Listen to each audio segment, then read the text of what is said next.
though she left how I heard you. They're fine. Good evening. I'd like to call this meeting to order. Let's start off with the Pledge of Allegiance. I pledge Allegiance to the flag of the United States of America and to the republic for which it stands, one nation, under God, indivisible, with liberty and justice for all. Don't have any announcements. We have a full 7-on-7 tonight with all board members. Thank you very much. So I'd like to adopt an agenda. Can I have a motion, please? Mrs. Rajad, second. Mrs. Hoffman, all in favor? Okay, motion adopted. Let's start off with Board of Education comments and reports. Cameron, you're welcome for any comments. If you want to interject later, you certainly can. And go ahead, Mrs. Miller, for your comments. I just want to say that it was very exciting being at the grand opening of the library last week. And as a board member and as a parent, it's really thrilling to be part of this whole experience. So kudos to Shen. That was pretty exciting. Yeah. I just wanted to remind, I'm sure Gusta is aware of this, we were talking about it at the council meeting. There's an education session on this coming Monday. It's going to be at the High School East Library, called Right Under Your Nose. It's about vaping and drug use. What to look for in your teen, whether they're using alcohol, drugs, or vapes. It's from 6 to 7, but if you get there at 5:30, you get another library tour. So it's really worth your time, and hopefully everyone can make it. I do plan to be there. This weekend, we have 2 middle school teams that are advancing to champs. The 2 middle school robotics teams that are advancing to champs, and this is the first time in a long time that we've had representation like this, and I'm wishing them all the best of luck. And next Wednesday is our inaugural induction ceremony for the High School Business Honor Society.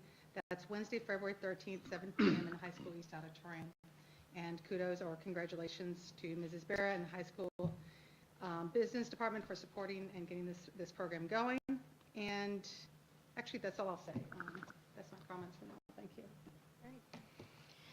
Just to share, the Council PTA established a new committee for SEPTA, which is Special Education PTA, and the committees consist of parents, teachers, administrators, also a Board of Education rep, which would be myself, but I also serve with another hat as a parent of a student with a learning disability, so I have different perspectives. But our first meeting was yesterday. The initial role, it's really a steering committee, and part of the steering committee is to help develop and provide some structure for a SEPTA down the road.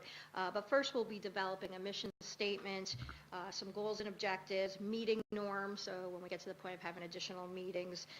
But the overall purpose is to help families navigate special education services, but also the process and how to request it or how to know when your child may need such supports, but also provide connection to community resources and have also a team approach to be more about being advocates than adversaries. So knowing that we're all in this together, to see some of the great strengths we have through our current special education services here at Shen, also the supports throughout the community for families and students, but also see if there's any areas that, that there may be disconnect or we may need to improve on, because as we say, we're not perfect. We do a great job, especially being the size of the district we are.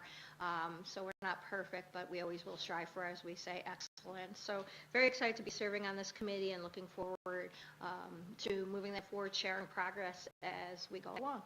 And then my other last comment, this is more of an observation or also something I thought was really neat. I was at a recent Shen hockey game and they did a teacher appreciation night. And each player had a chance to invite a teacher to the game that they either were inspired by or that they felt made a significant difference to them on their journey here at Shen. So they rolled out the carpet onto the ice. Thought it would have been funny to see all the teachers on skates, but the teachers would walk out onto the rug. They'd be called out by name, and then whichever student invited them there, the student would meet up with them. And it was just a really nice thing to show the appreciation, of our student athletes. And I know it's a smaller team than some of our other athletic programs, but I don't know what the other teams do. I have never seen that. So I just thought that was really neat. Another way to show our appreciation for our teachers. And it was just touching. there was, about 25 kids on the team, so it was each one invited one. Actually, there was a couple of team members that had the same teachers, so it was quite neat to see that. But you can see the teachers, they all received shirts, saying teachers appreciation, they stayed for the game, and it just really well done. So I just wanted to share that. I thought that was really neat to see that. That's it for me. I have no comments. Mr. DeLaw? Well, I'd like to also mention the fact that we opened the brand-new refurbished, rebuilt library officially a week ago Monday. And it's always nice to celebrate a major advancement in what's available to students within the district. But I think I would be remiss if I didn't mention or point out that this is really just part of an ongoing process. Oftentimes, people will ignore infrastructure, will ignore existing facilities so that they can do something brand spanking new and cut a ribbon. Well, we did that, but nonetheless, what it was reusing, redefining what we already had so that it was keeping up. And, sometimes you can't see it. Sometimes it's a roof, sometimes it's a road, sometimes it's a boiler or an electrical system and so forth. But without those things being maintained, then the rest of the thing breaks down. You have to have those facilities, otherwise we can't support our educational program. This one was obviously more directly geared towards delivering something to our students that impacted their education. It's not the end of the line. It's only one project that we will be going forward with in the course of a number of years. The cafeteria, well, that's kind of a utilitarian sort of thing, but it means that our students can get served faster, more efficiently, and without, being rushed to eat, so forth, that sort of thing, that the facility will be, have the capability of being upgraded and to prepare food efficiently. But more so down the line, we have science rooms and redone art rooms and so forth. So we've got a lot on the agenda, and all of it is geared towards continuing to have a better facility, maintaining what we've got, and building from there. And I think, the citizens of the district should be aware of the efforts that are being made to maintain the high standards we have and to be able to deliver something even better in the future. I'm actually going to save some comments to the end, but the one thing I do want to talk about tonight, and just as a save the date, the Green and White Gala will be Saturday, April 13th, beginning at 6:30. So I'm doing a save the date tonight. Soul Session will be the band. I'm very excited about that. They are the they're a subgroup of the New York Players, so we're excited about that change. We will miss our own band, but the conflict was we couldn't get over that. So anyway, save the date for the Green and White is April 13th, and I'm going to comment at the end of the session tonight. Thank you. I would also like to follow up comments on the library. Very long time to get here with the library. One of the things I learned was that it was being discussed in 1992 that we needed a new library. I think we're also very fortunate that, we did this the same time that we got past the one-on-one Chromebooks. Because if we were to build that library before we had Chromebooks for one-on-one, we would have spent a lot of money and time on things that eventually would have been quickly obsolete. So very, very insightful that what the district is doing is managing these moving parts.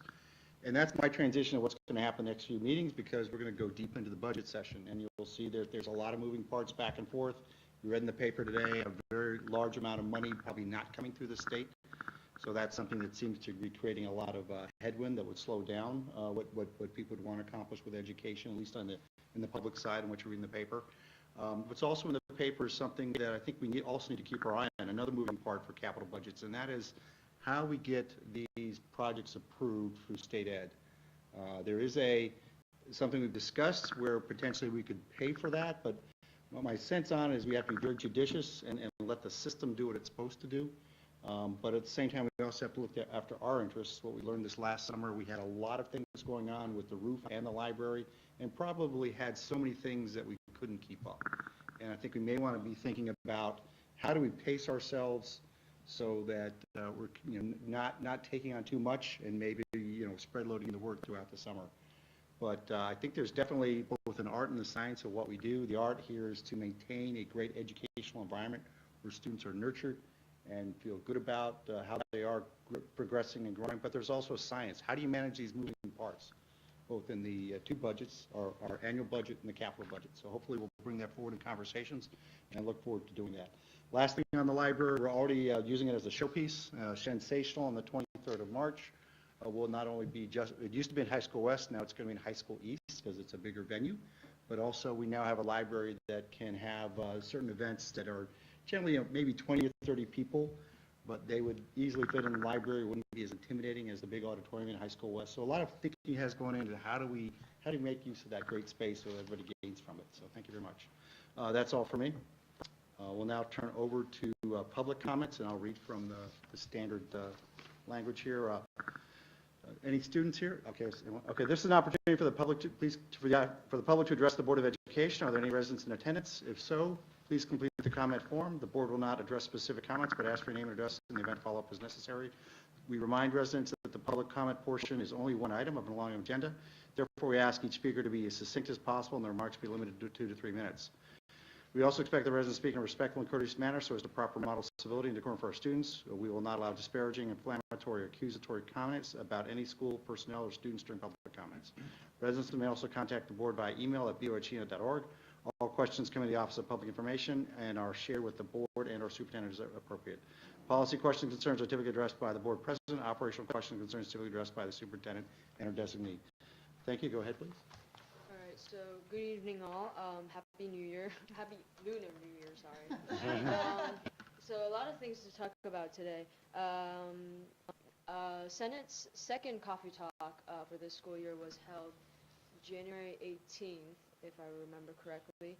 The main focus was on the new bathroom policy, as well as the recent removal of a couple of murals in the high school. Thank you to all the board members who attended. Your presence is always appreciated. Coming up, we have a speak out scheduled for next Wednesday, February 12th. It's going to be held periods 4 through 7, if I recall, so that's like 10 in the morning to 1 in the afternoon. For the board members, your invitations should be coming along soon. So the main focus for that will also be on the bathroom policy, as well as Chromebooks. In March, we will have the dodgeball tournament. Our annual dodgeball tournament is going to be our 17th annual dodgeball tournament, if I recall correctly. It's going to be held March 15th, and Cameron is actually our co-head for that committee. Also, recently, a petition signed by over 600 students has come to the Senate calling for action to be taken on the bathroom policy. So our officers have formed a committee to come up with ideas to reduce student vaping in our bathrooms so that we can get back, return the use of all of our bathrooms, so we can find an alternate way to do that. Other than that, I think that covers everything. Is it next Wednesday or next Tuesday is your speak out? Next So the 12th, that's a Tuesday? The 13th. I'll send it in question. Okay. when the invite comes along. Okay, got it. Thank you. It's supposed to say it hasn't been finalized yet. That's what I would say. Also, it's going to be held in the new library. Awesome. Yeah, so we're making full use of that. Very nicely renovated. I've been hearing very good things from the students about the library. I'm just curious, can we do, like a future coffee talk, can you do that in there, in the library? Is that encouraged or discouraged? Only because it was really loud in the satellite No, cafeteria. we're not doing the food in the library. No No coffee. coffee. No. No Yes. coffee. And also, I think in the morning, the library would be better used for students to Yep, utilize okay. for Sure. homework and stuff. Yeah. All right, so that's all. Have a good Nice night. job. Thank you so Thank you. much. Thank you. All right, we're done with student comments. Anybody residents that would like to make a comment? Any resident that would like to make a comment? Go ahead, sir.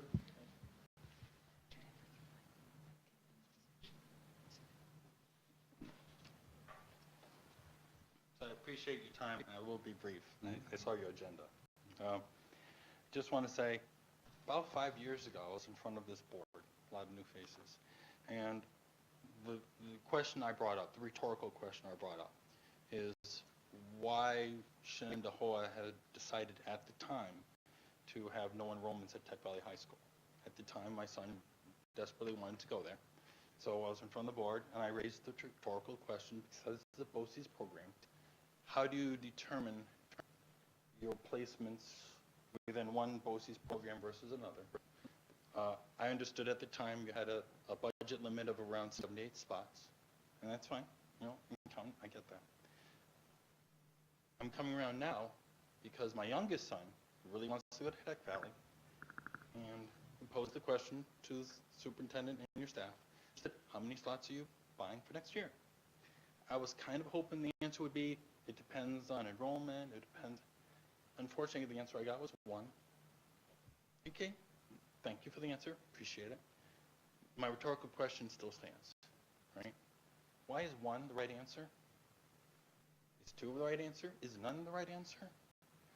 If I was a student and I wanted to enroll in a different BOCES program, would that slot have been designated and saying, I'm sorry, you cannot take auto mechanics, we already have 6 people there? So as you're going through the budget, as you're going through your policies, right, can you keep in mind the question, how many slots can the district afford for BOCES? That's a finance question. How many slots within each program within BOCES is the right answer, okay? And that's really all I have to say, right? So I understand it's a really tough year, and it's a really tough job you have, right?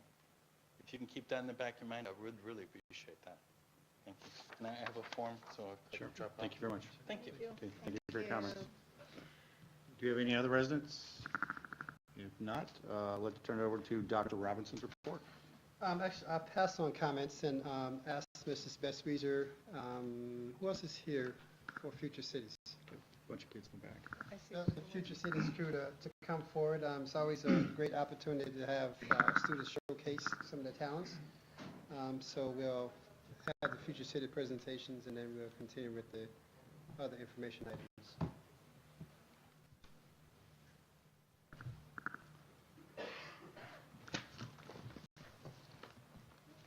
On Scott.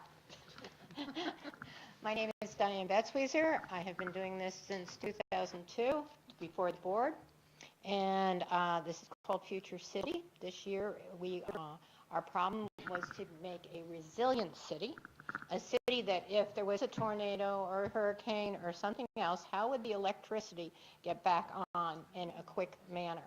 And Mr. Scott Clark, unfortunately, with this day and age of Chromebooks, evidently not everybody, all of our students got the chance.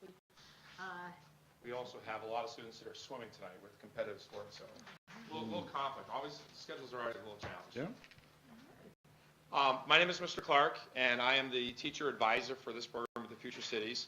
The Future Cities programs, for those that are not aware of what it is, there's basically 5 aspects to it. The first aspect is they have to create a computer city model of a future city, a sim city design. The second part is they do a project plan, so they plan out the timeline that they need to complete the project.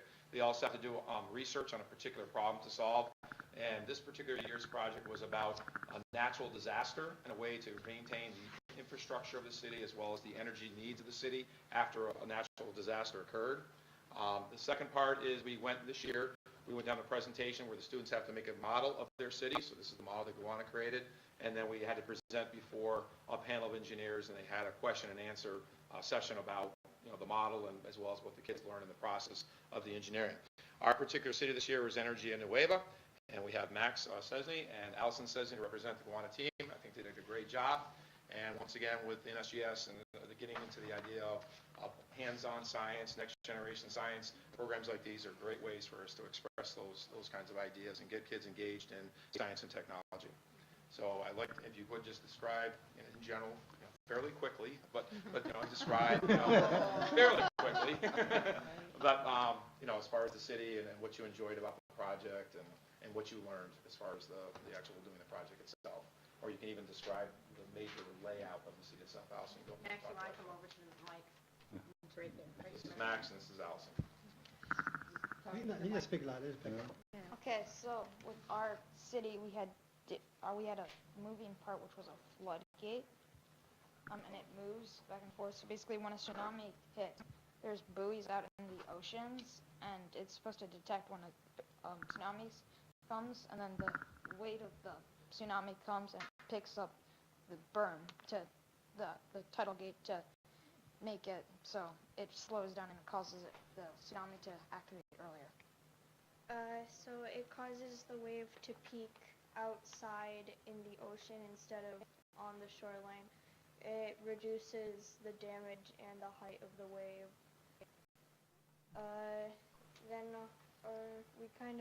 We made berms, which are masses of earth. They are like the other lines of defense. So smaller tsunamis will most likely just hit the first berm. They might cause a bit of flooding, but then they kind of just get stopped by that. And then the same thing for a larger one, it would probably hit the second berm and just stop.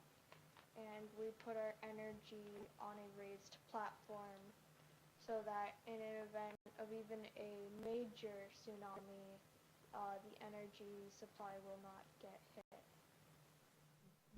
Why don't you say which two awards you have? The two awards that we got were the most innovative use of architectural And the most innovative use of green space. Some guys, well done, you guys. Awesome. Very impressive.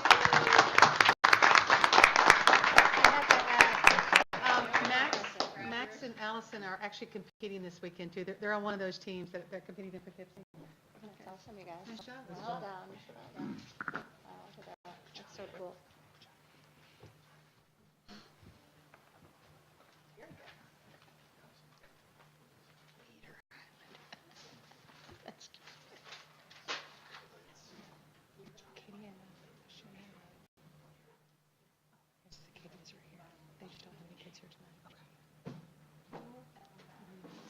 That's something we're going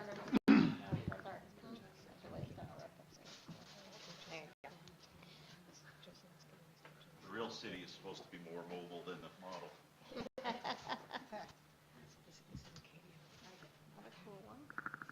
Very cool. Okay, good afternoon, everybody. My name's Joe Slawinski, the coach for CODA. Our city's named Eater Island. That actually stands for Energy Autonomous Tactical Robots. That is something that exists already. They have that now. That is a robot that actually eats or goes out and consumes its own food, its own biomass. Our city is based on Eater robots repairing things. It's a floating city, and interestingly enough, the idea for this came from nature, from, of all things, swamp vegetation, and how nature is designed to withstand and survive hurricanes better than some of our modern cities today. I have with me Brandon Sherwood, a team member from day one. He can explain to you just a little bit about what's going on here in the city. So, Brandon, welcome. Hello. So our city was designed to be able to sink underwater whenever we heard about a tsunami or a hurricane or something that could potentially damage our city. So we had these tanks that would fill up with water, and we would sink under the water, and we would have oxygen reserves that would keep us be able to breathe until the storm had passed and we could rise back up. So that's kind of the main part of it. And then we had many things like satellite dishes and sun panels that we could solar panels so we could gain energy from the sun, and we wouldn't have to have power lines over the entire ocean. That'd be pretty hard. And the ground would be made of mostly turf. And yeah, we had wind turbines and many ways to make energy. And then we had a main thing too that would hold it all when we needed it. Yeah, one just little thing here, the idea of the swamp vegetation flows, it's actually able to bend and be rigid, where if you built a rigid structure and snap, this is designed to flex, so the city is actually compartmentalized to literally ride the waves. Very cool. And this is your, what did you get? Yeah, what trophy is that? The best air transportation design. Oh, very nice. Very nice.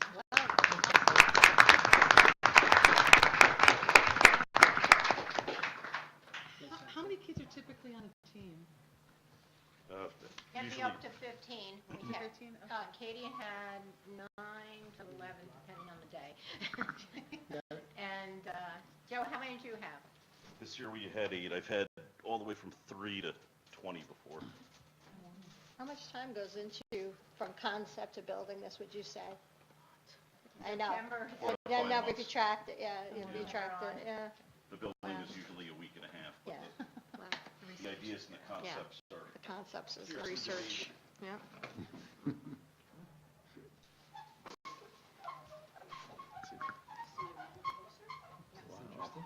Very interesting. This basically is Mars, and we decided to do Mars, and our disaster was going to be a meteor. And this is, why don't you guys explain where this is? This is on Nova Mons, which is a volcano on Mars. It's one of the biggest volcanoes too in the galaxy. Not in the galaxy, but in our solar system. And we decided to do it in the caldera of Olympus Mons because it's a shield volcano, and the pocket, which normally erupts lava, got covered up by impaled. Well, the soil collapsed into the volcano, and now it's created a caldera, which we are living inside of. Why is there 3 spots? We designed three different cities so that if there was ever a disaster, not only is there a bunker down here we can evacuate into, but we could also move people from city to city. So, and if one city ran into problems, then the other cities would survive. What are the blue things? These are the domes. No, but I mean These are solar panels, which is one of our main sources of energy. We also use windmills, and our main source of transportation would be our maglev, which here stretches from each dome, which it would go on average on top speed 311 miles per hour. Andrew, what are these and what do they do? What are these and what do they do? Okay. These, well, the big one here is a space station, and then the little ones are satellites. The satellites track when the meteors are coming. Then the space station is there to make sure they're working. Our natural disaster was meteor strikes because we're on Mars. Andrew, this was one of our working parts. Can you show how it works? Andrew made these. You just take the string and you drag it. Oh, neat. Okay, now turn it around. Okay, back up and go in that cubby hole. Back into the corner and then go back. You guys haven't got your driver's license yet. Now come forward. See if we can swing that. Hit it again. Different for the police. Oh, wow. Oh, my goodness. Now this is one of the cities. Why don't you let Charlton and Brett talk about it? So these are nuclear power plants, and this is a windmill, and this is one of our moving parts. Yeah, it's good. Yeah, yeah. It moves. And what's another moving part? This was another moving part. It was a maglev. I'm not sure if that's working. Yeah, it's not working today. That would be what, like, I guess, like, one city would be. That's what the domes represent in like a zoomed in. So we went for kind of a look because we wanted to show how it would look from like a larger scale. So that's the entire caldera, which is very large. And then this is like a zoomed in version if you were to look at one city and the surrounding pieces of the city. So this is one of those blue domes you saw on the other side. And then this would be a living space. It would be one of these, but we showed you the top and what it would look like from inside. So, Jackson, why don't you explain all the research you did on this stuff here? So, on the posters, a lot of the things you see on the posters are stuff we incorporated into our city. This right here kind of looks like some sort of airship, but it's actually a wind turbine that generates energy by floating on its own. This picture is an aerial view of Olympus Mons from a satellite that obviously passed by it. And a lot of these pictures show that there's water on Mars. Yes, there's water on Mars. Deep in the ground, there's oxygen and water on Mars, which is what we would be using to fuel our city and give people something to drink. And if you look on this poster over here, we have pictures. Brennan, move. Behind you. We have pictures of satellites that aren't actually on Mars yet, but they are designs and satellites over Earth. You probably can't see this side, but we actually have some pictures from the rover that was on Mars. That just came down Yeah. its mission was to discover if there was any water or enough water to support life on Mars. Okay. Work. Thank Good you. job, Awesome, guys. you guys. Awesome. Really great job. That was an excellent. Where's the birthday girl? This is great. Thank you. Thank you, Dan. Anytime. Well done. So thank you very much, Mrs. Bestreezer and the team for everyone who's been supporting the ingenuity of our young people. So thank you very much for doing so. No, leave it right there. So- We'll pick it up later. Okay. We'll go from ingenuity in science and technology to ingenuity in finances. And we'll bring our house genius, Mrs. Kathy Chase, to talk about the mid-year projection and our three-year financial forecast. And you hear Kathy probably say it a couple of times, this is not a budget. It's an exercise that we go through as a part of the budget development process. Just to try to get some sense of what does the long view looks like if we hold certain things status quo and or make certain assumptions. So as we start developing the budget, we have some sense of the roadmap that we hope to follow, because we recognize that the budget that we're developing is contingent upon what happened in the past, as well as what we anticipate in the future. So it's a multi-year perspective that we try to take. And so for the purpose of the board, we do this piece so the board can really get their head in the sense of, okay, what does the long view look like? So once we start looking at the individual pieces, we have the appreciation of where we're going and also from whence we came. Thank you.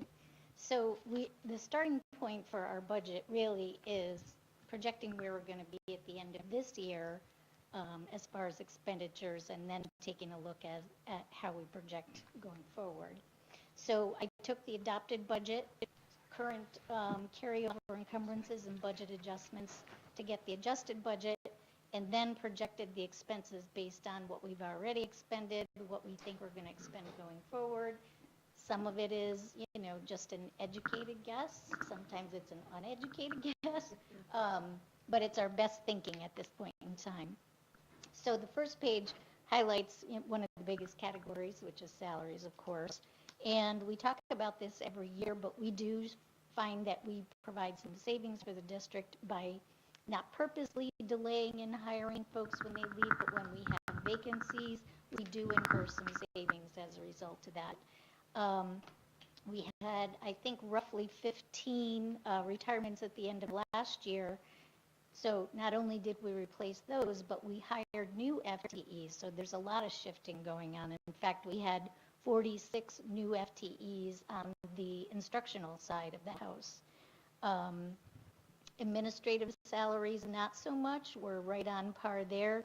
The non-instructional salaries, again, we have a lot of shifting, whether it's between positions, coming and going, retirements, and we actually had 49 new FTEs on the non-instructional side of the house. So that's why we had some savings projected in both of those lines. Going forward, equipment, we always have more requests for equipment than we actually have money for. So while I'm showing a little bit of a savings, I suspect we're likely going to spend 100%. Certainly we have more requests than we can fulfill. On the contractual line, we see about $300,000 of savings. Some of that is our general liability insurance. We do RFPs every 5 years, kind of resets our baseline. And we also are showing some savings in the special education contractual line, although there's a lot of shifting that's always going on in special education. In talking with Michelle, we had a couple of private placements that we're putting into place currently, as well as adding some one-to-one aides. So again, that's kind of an educated/uneducated guess there. Text and library books, I show a little bit of savings, but honestly, we're going to maximize our aid, and we do maximize right at about $875,000 or so. So anything beyond that, there's a budgetary line for, but certainly we're going to maximize aid. BOCES, again, we're showing some savings there. Again, it's in the special education line. I'm not sure if that's going to remain as a savings. Again, in talking about placements and shifting of some placements. So time will tell, but that accounts for that largest amount there in that line.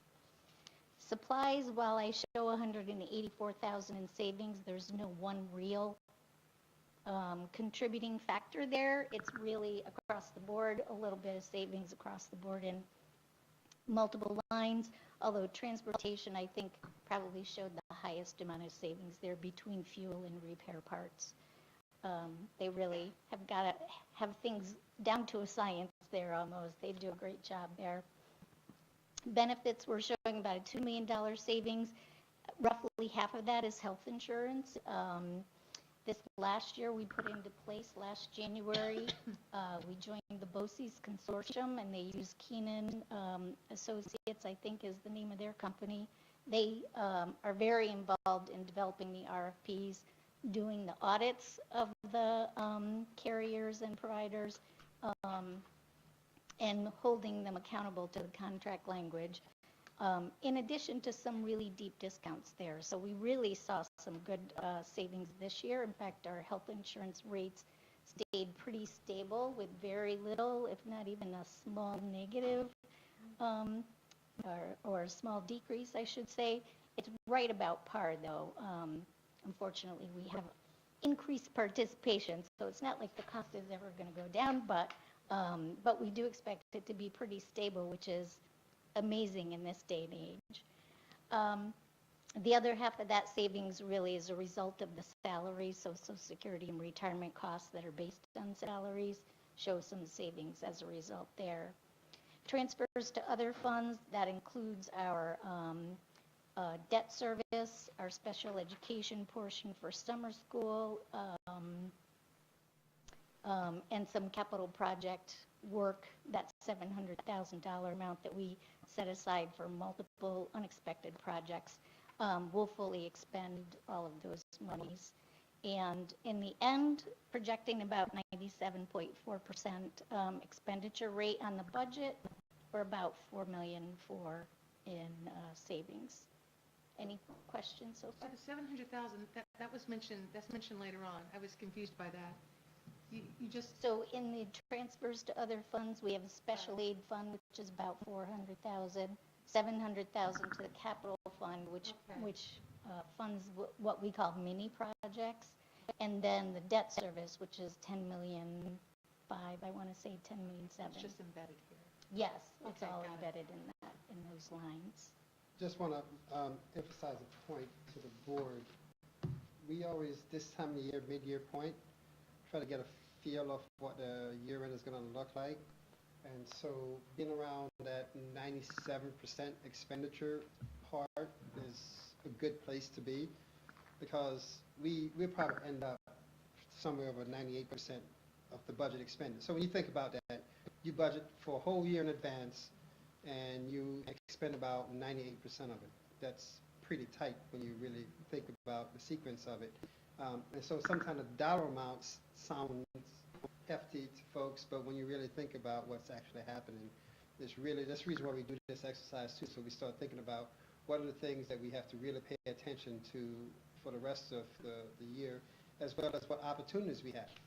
So we get to the end of the year, and we may realize that, whoa, we have certain allocations available to offset certain requests from the future year, so you kind of create this effect where you create opportunities for yourself moving forward, versus the converse is you spend everything and create a structural deficit. And one of the things that we can never be in as a school district is have a structural deficit. And so if you're in the private sector, it becomes a sales issue, right? Are we selling more? We generate more revenues.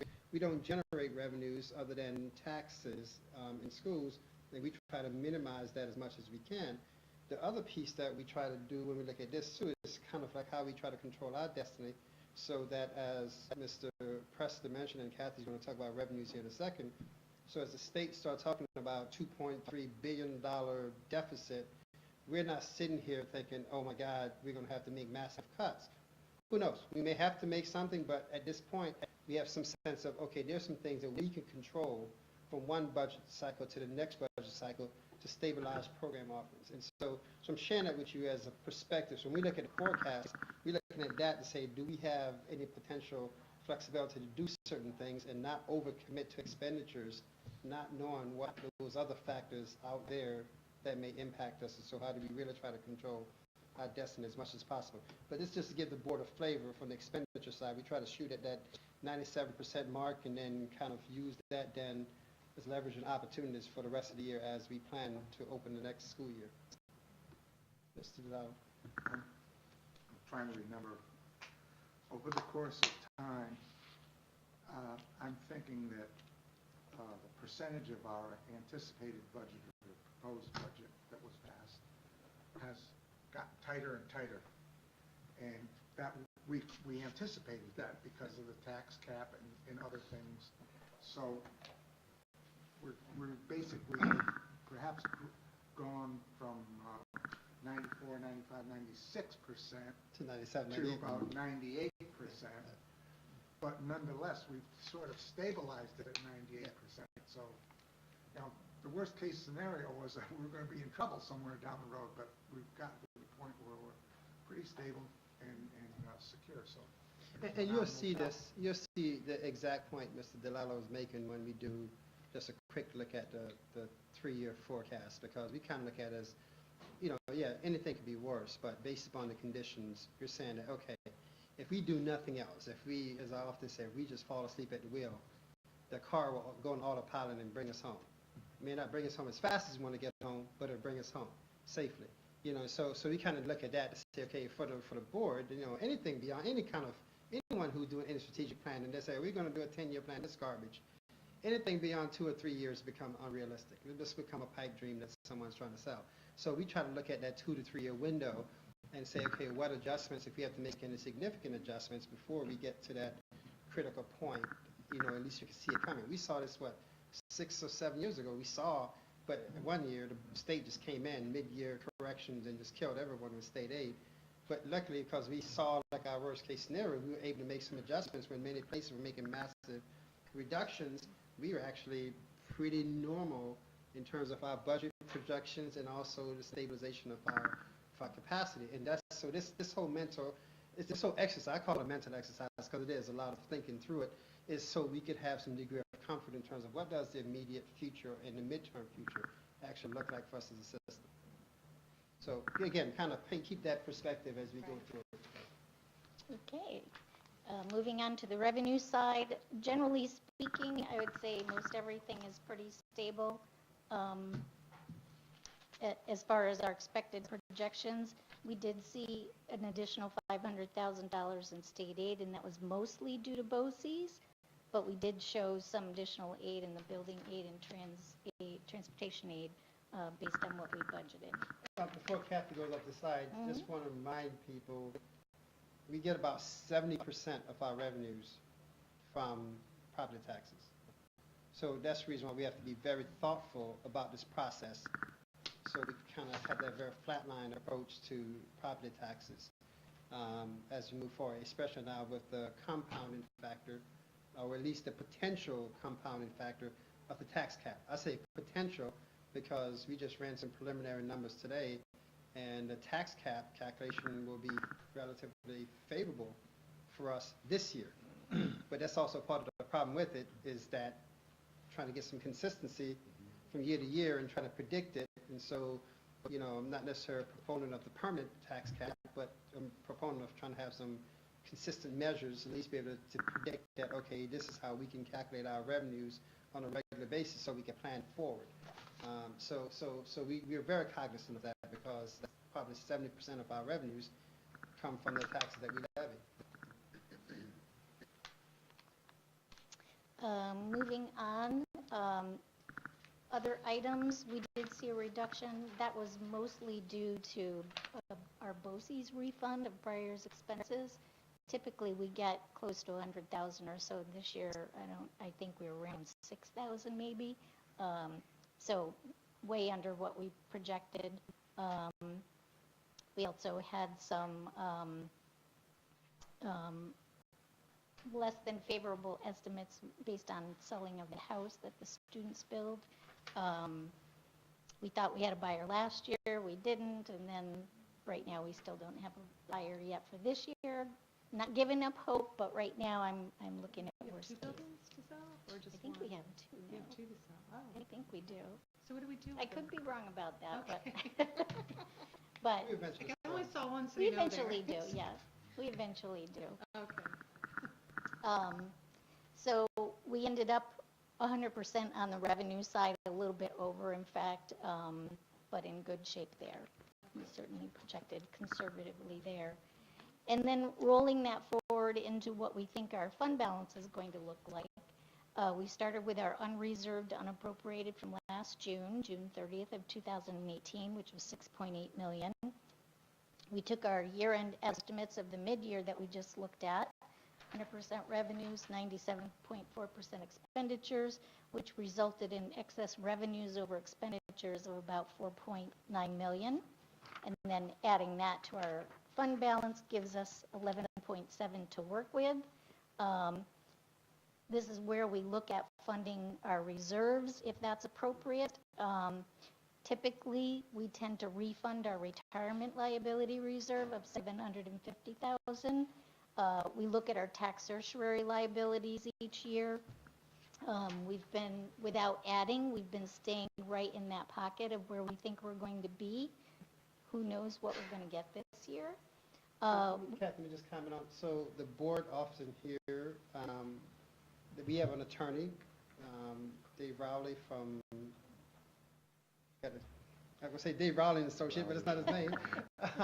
But Dave Rowley, who's been the attorney for the district and look at property issues, at least probably maybe 8 years now. And so we're very diligent about disputing certain tax certiorari claims that are at a certain dollar level to mitigate the cost impact on the district. And so all these reserves are real liabilities. These aren't things we just make up fancifully, hey, let's do this. These are real potential liabilities that exist. But I want to just point out the tax certiorari one because, you know, in that March sequence, we get tons and tons of people filing claim. I always say that every business on Route 9, every business on 146, some point have filed a tax certiorari claim to reduce their assessments. And it depends on the size of it. You saw recently we had a decent one for Cisco. And so we fight those things to try to make sure that it's a fair assessment, one, and it's a fair impact in terms of what we may have to reimbursed and/or have a reduced assessed valuation moving forward. So I just share with the board because oftentimes you see these things and sometimes you don't see the bigger context of how they fall in. And so we never want to have a situation, it's me, Gary, I'm hitting the table. We never want to have a situation where because a big claim comes in, be it a tax surcharge claim or workman's comp claim, that we're now sacrificing funds that would go otherwise towards academics because we have to pay a claim. And that's important. I think it's an important position that the district always has to make sure it's in, and not having a situation where you truly start robbing from Peter to pay Paul in those sequence versus we want to have the allowance. I don't even want to use the word flexibility because flexibility implied it has no real reason, but we want to be able to prepare for the future. And that's what a fund balance does. And so some people look at it and say, what does fund balance? You know, private sector, they may say profit. We don't make a profit. We have to figure out how do we put the resources back into the system to ensure that we have ample coverage. And two, how do we minimize tax impact? So we have a tax surcharge claim. We don't have to say, hey, John Q. taxpayer, give us another, you know, 500,000, another million or whatever. We can say that we could address that over time. So again, putting the big context is important for the board. So is it typical that you don't put an amount for those? If our numbers don't prove out, we won't add to it. So did you last year knowing about Cisco? Yeah, so because a lot of these things are multi-years. Okay. Yeah, we battle these things sometimes for 2 or 3 years. But it's going to come from the fund, Yeah. the reserve. Yeah. And we'll look at the reserves. You'll see the in just amounts in a second. when we get Okay, through this. okay. So this is just one scenario. I mean, we may decide to contribute differently to the reserves based on where we are at the end of the year. Okay. But typically, we do refund the retirement reserve. We typically replenish the employee benefits accrued liability reserve. For scenario purposes, I highlighted $1 million in capital reserve, down payment on buses. We've done that the last couple of years. And the reappropriation for 1920, we've always been doing $1.5 million the last few years, and we've reduced that to be a minimal impact every year so that we weren't forced to generate savings every year just to keep the next year budget stable. So looking at those numbers, that brings us down to a $6.8 million projected fund balance at the end of 2019, or 3.93%. And as you know, the state's allowance is 4%, so that puts us right at that cap limit. Then projecting into next year, that 6.8 rolls forward. I assumed a 2% increase in the budget for the next year. Again, 100% revenues, projected 99% expenditures, generates 1.7 million in excess Let revenues. me just stop Kathy there so people will think there's nothing arbitrary about what we do. The 2% is about the 5-year average increase in our budget. So if we look at our budget increase over the past 5 years, I think it's like 2.03 or something.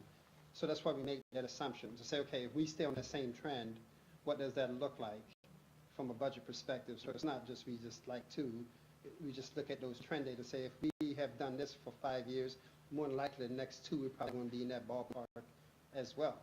So that's why we use that to predict then what the potential roll out of the fund balance might be based upon those assumptions. Okay.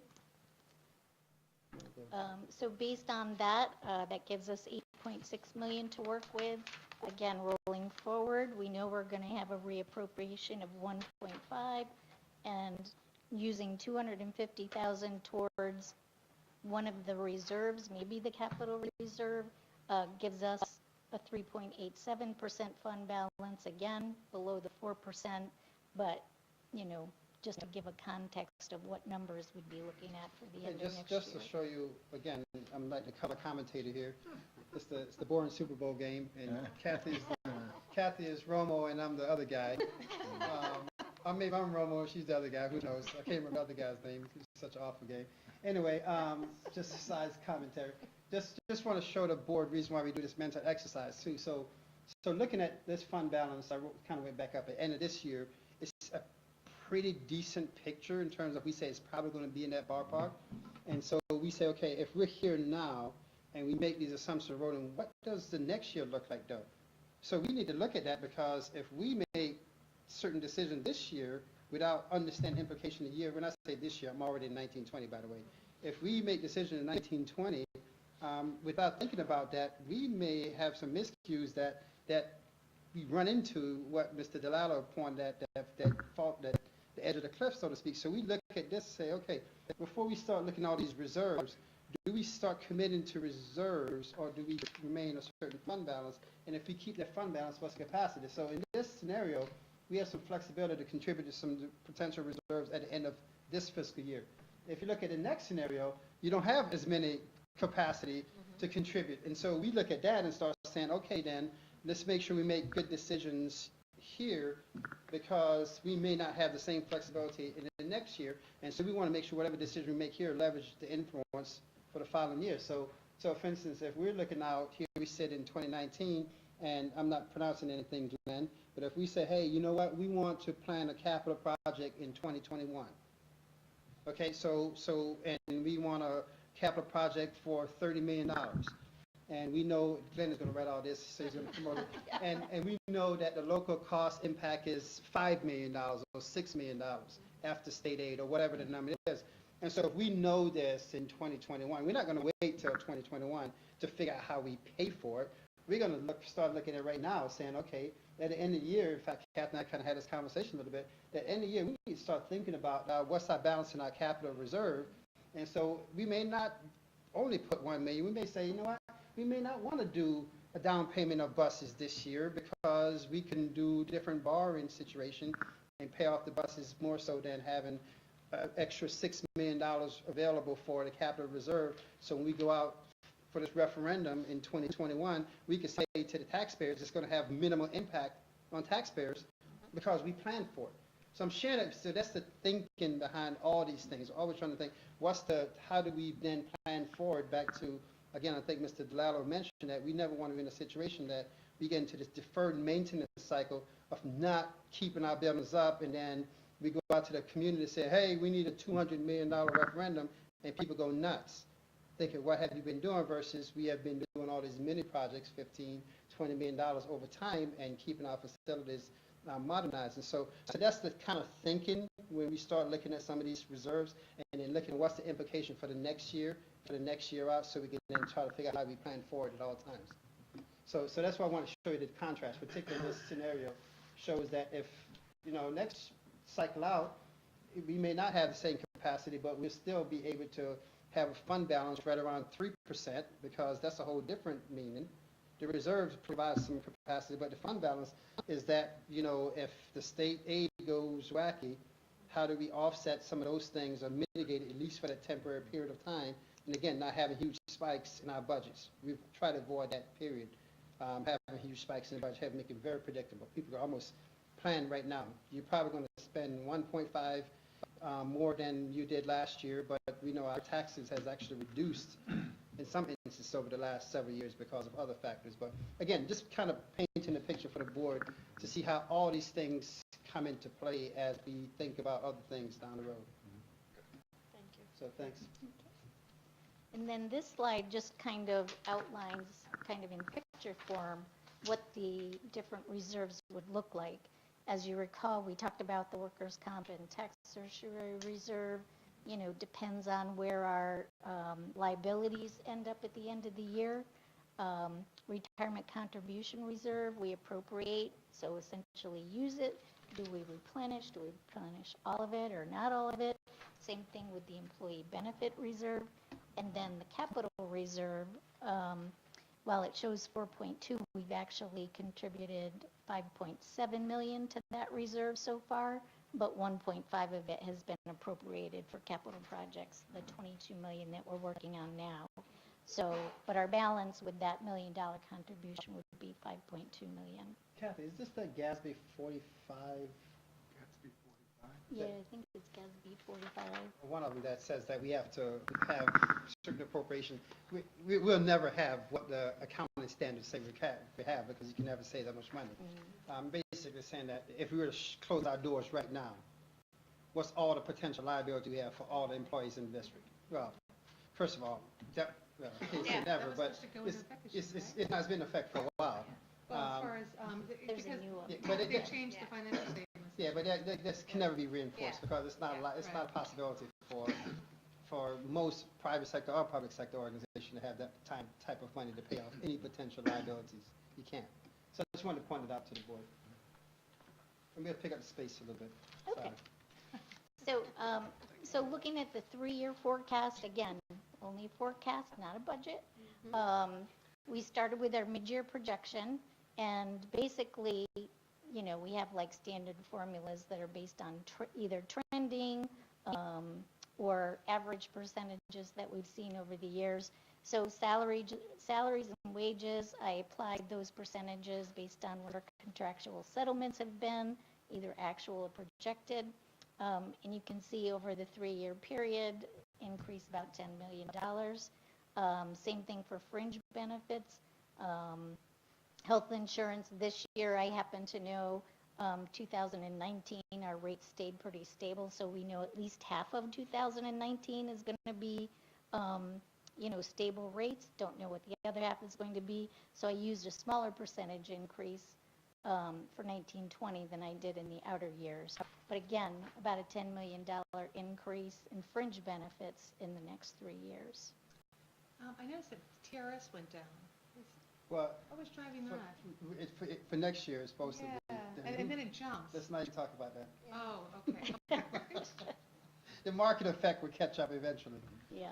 Okay. Yeah. It takes a couple of years before whatever market. So this yeah. is just the fluctuation in the market, what's driving the 6.3, okay. Right. Well, that's scary. And then typically 2% on most of the expenses. You can see about 200,000 more in supplies, 500,000 more in contractual, 600,000 more in BOCES.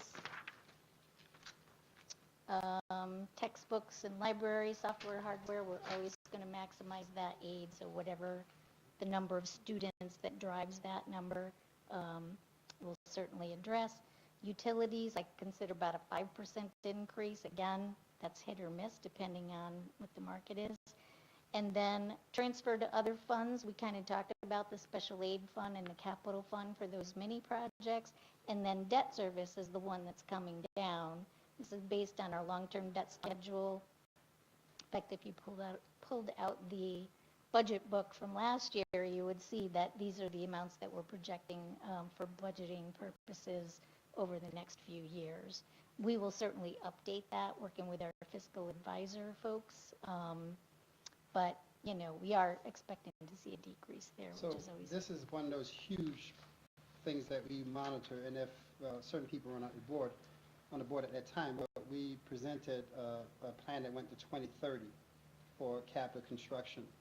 And everything was timed with, as debt mature, how do we bring on, so if our debt level is here and it matures to, well, keep it here and it matures to here, we don't bring debt to bring it back to that. We bring somewhere in the middle because we look at the next year is going to mature again. So we've been able to bring projects online, and the impact, this budget line has been flatlined for a long time because we look at that whole sequence of it. So we look at the market, you know, when is a good time to refinance. It's, you know, so you probably won't do it with your house because, you know, your closing costs may offset whatever savings you may get. But when we're talking about having millions and millions of dollars in debt, it creates opportunity for us. And so we have a finance, Bernie Donegan is a company out of Syracuse that we use, that really look at those forecasts and look at what's the potential points. And so if you look at this, you know, our debt's starting to go down. So it creates a great potential for us to continue doing some sizable capital projects, again, with minimal impact on taxpayers. And the second part of it that I want to point out, if you look at our utilities line, the spaces that we're bringing on are actually more efficient. And so people say, hey, you add this new space, so utilities going to go up. Actually, the new spaces are way more efficient than the older spaces. And so those are kind of things that we take into consideration, that we're not creating additional operating costs when we bring new spaces on. The new library is much more efficient to run than the old library has ever been. The new cafeteria, once we renovate the cafeteria at the high school, is going to be way more efficient than we've ever run.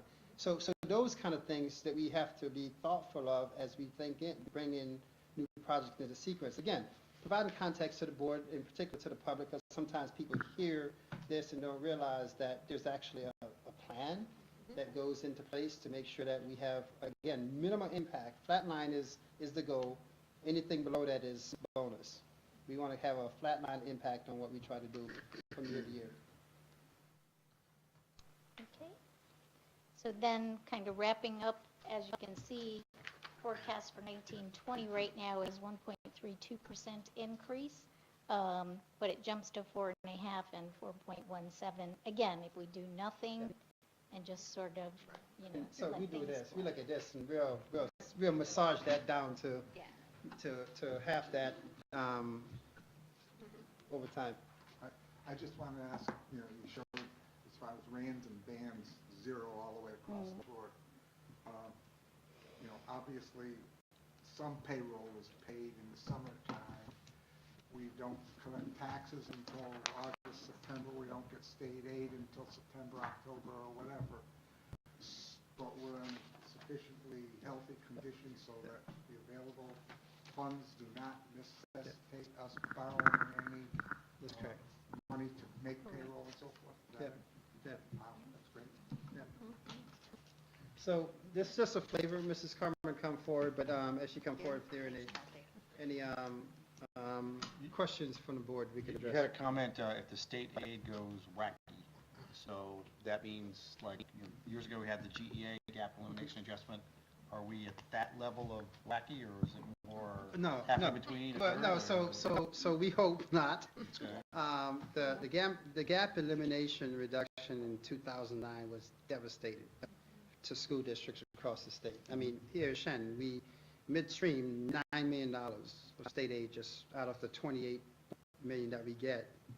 And all of a sudden, it's like, how do you fill that gap, so to speak? And it didn't get paid back until, in fact, just this past year, we finally got up to that level. So I don't, I don't want to predict one way or the other, but I hope that we won't be at that stage anytime soon from a state looking at their finances. And with that being said, if we get wind of that, it becomes then, okay, looking at the what's the best or the worst case scenario. I hate to put it that way. I'm not sure another way to put it. But then we have to start thinking about, okay, so we get in that situation, well, maybe we can't replenish reserves as much.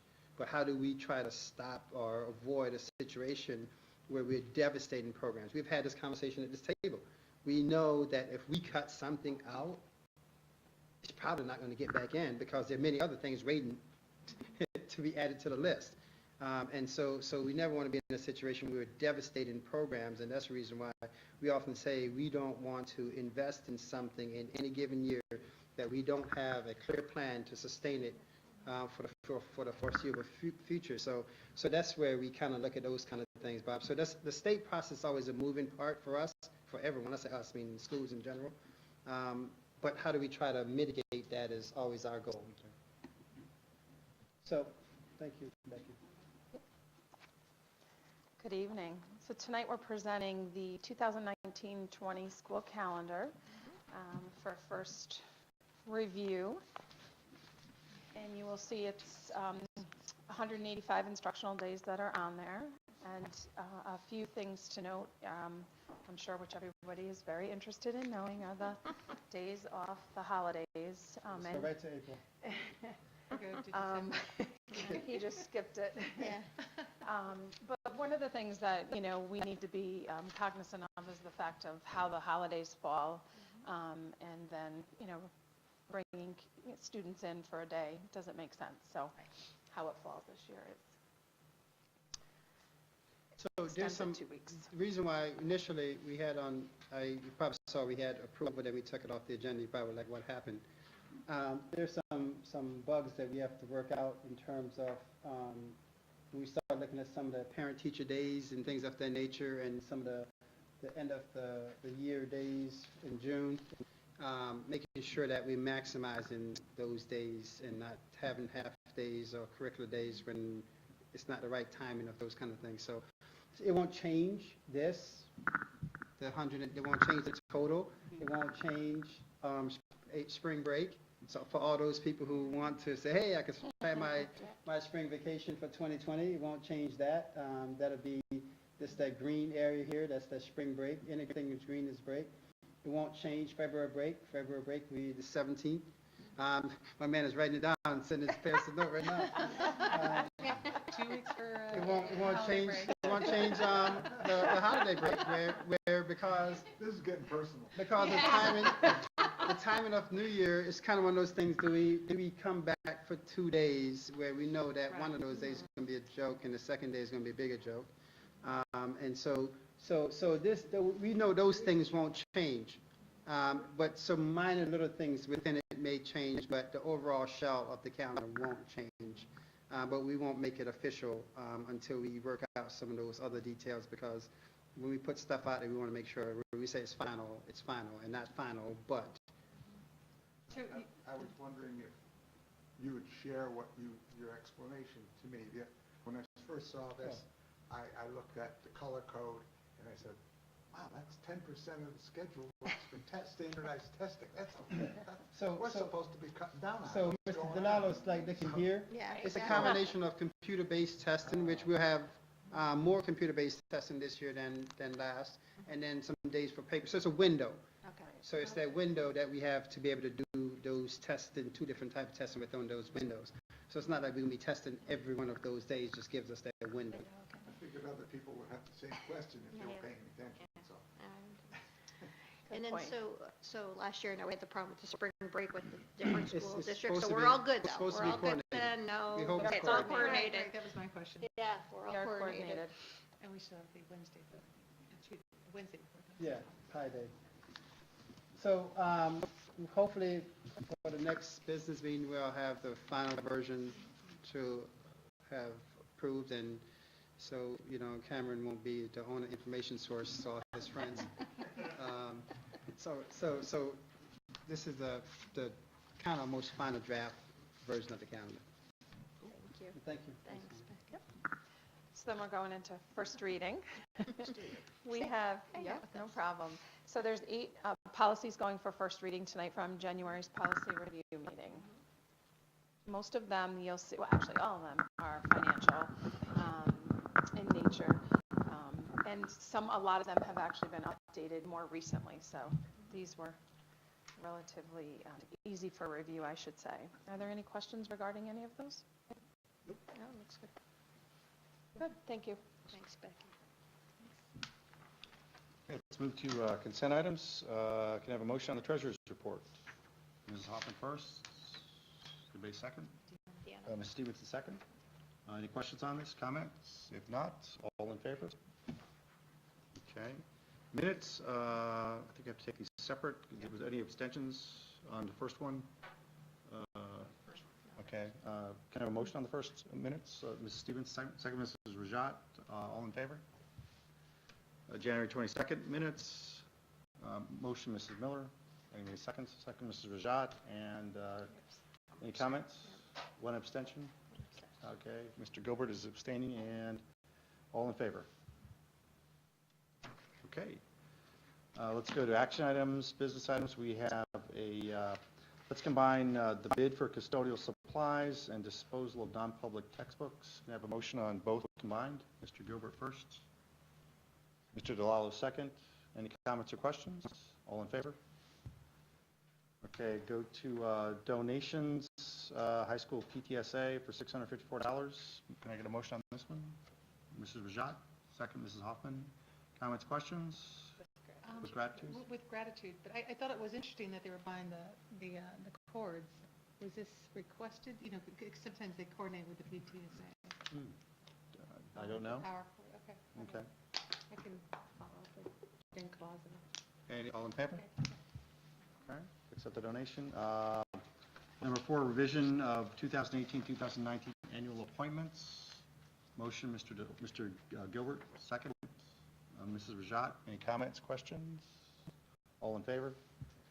And scholarships and local donations. Motion on this one. Mrs. Miller, second. Mrs. Stevenson, any comments, questions? If not, all in favor? Okay, I think we're done with the action items. Let's go to acceptance of Special Education Plus. Calendar? Oh, we won't. No, we won't, that's right, you're pulling it out. I've got the green. Yeah, sorry. Oh, you had to have the green, my fault. Green goes. Green goes, yeah. Okay, this will be the last small report, I think, that you receive as we're gearing up for annual reviews. Were there any questions about the recommendations? Looks good. Can I have a motion? Mr. Gilbert, second, Mr. Rajat. All in favor? And now Mrs. Bush for staffing recommendations. Good evening. Just want to recognize a couple of upcoming retirements. We will have several teacher retirements on the future board agenda, but there's one tonight. She's retiring early. Allison Edwards, after 29 years. Elementary, she's at Tasago. Mr. Paul Ripcheck is retiring after 20 years as an associate principal at the end of the year. George King is an automotive repairer. He's retiring after 26 years. February 27th is his date. And Gail Elfner, who is a school nurse, is going to be retiring after 27 years at the end of the year. So those are the retirees as of this point. Can I have a motion to accept the staff recommendations? Mrs. Hoffman, second, Mrs. Miller. Any more comments, questions? If not, all in favor? Okay, let's go to instructional new and improved course approvals. Dr. Wood.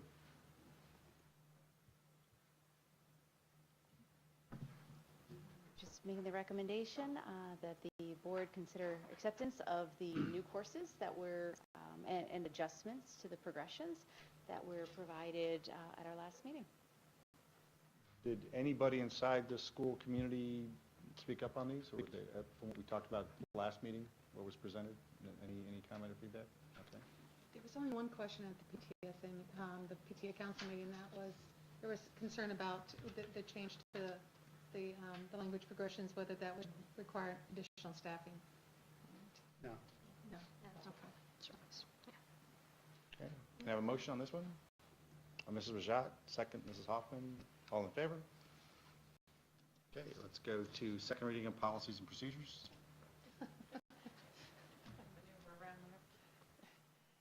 So we have second reading policies that went to policy review in December, and then first reading last month.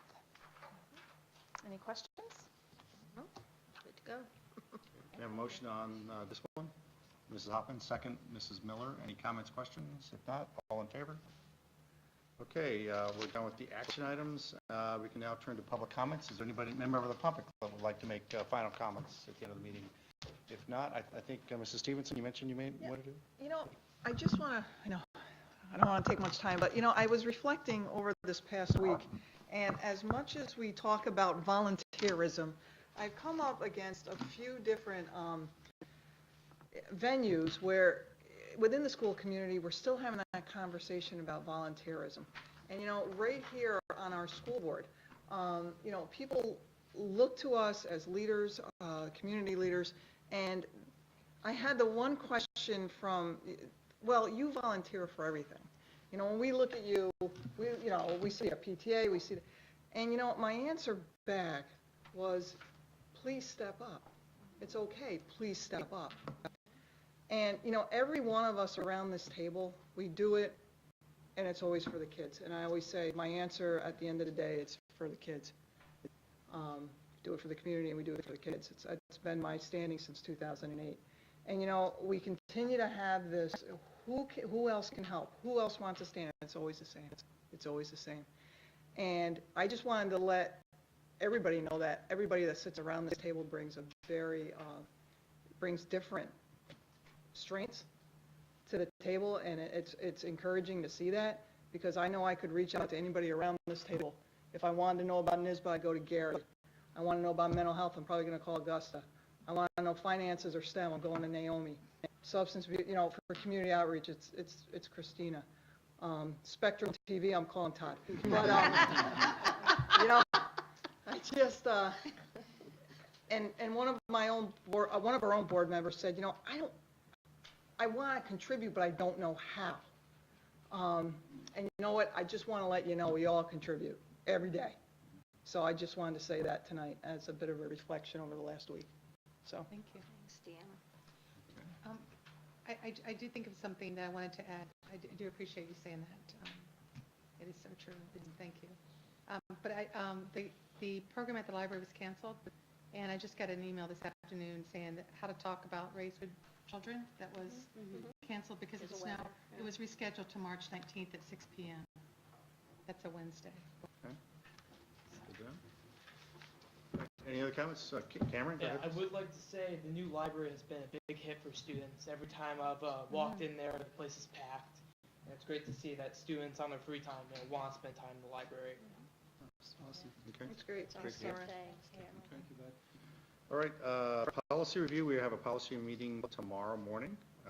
Let's go to adjournment. Any motion for adjournment? Mr. Gilbert first, Ms. Hoffman second. All in favor? Okay. Meeting is over.